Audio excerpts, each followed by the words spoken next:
8 astuces pour un bébé enrhumé. Il doit y avoir du bon et du super inutile là-dedans. On va voir.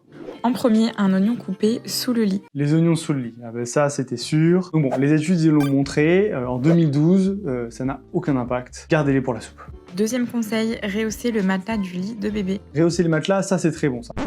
Relever bébé dans son lit, c'est une mauvaise idée. Ça augmente les risques de mort inattendue du nourrisson, donc vraiment ça, on oublie. Ne faites surtout pas ça et faites passer le mot à cette dame. Ensuite, vous pouvez opter pour un humidificateur d'air dans la chambre de bébé. L'humidificateur d'air, non, pas d'intérêt réel. Quatrième conseil, le suppositoire de Cocclucédal. Ah, le Cocclucédal. C'est pour la toux, c'est pas pour le nez bouché, ça peut pas faire de mal, c'est pas hyper utile, loin d'être indispensable. Évidemment, lavage de nez au sérum-fi autant de fois que possible dans la journée. Voilà, ça c'est un très très bon conseil. Le lavage de nez, à fond, allez-y, vraiment c'est essentiel. C'est ce qui dégage le mieux les voies respiratoires, on fait tout évacuer. L'important c'est qu'ici ça respire. Un sirop pour la gorge, celui-ci est à partir de 6 mois. Maxilase, c'est un antitussif. Honnêtement, c'est pas indispensable et si on peut s'en passer, c'est mieux. Le mouche bébé. Mouche bébé, c'est utile. Parfois, ça peut irriter un peu si vous devez le faire souvent. Moi, je préfère le lavage de nez, surtout depuis qu'on a inventé les petites seringues avec les embouts en silicone. Ça fait doublon, pas indispensable. Et enfin, vous pouvez aussi utiliser un petit spray pour le nez, celui-ci est dès 3 mois. Le spray nasal, pareil, c'est pas dangereux, ça peut aider, mais si vous faites un très bon lavage de nez, pareil, c'est pas utile et c'est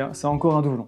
Quand le bébé il est enrhumé, numéro 1 évidemment, c'est le lavage de nez à toutes les heures s'il faut. Vraiment, c'est essentiel d'accompagner le bébé là-dessus. Relever un peu la tête, ça peut être utile. Vraiment, arrêtez avec les oignons, laissez-les pour la bolo, aucun intérêt. Pour tout le reste, plus ou moins accessoire, c'est loin d'être indispensable. Si les 2 premiers sont faits correctement, aucune raison que le reste devienne un prérequis ou un acquis.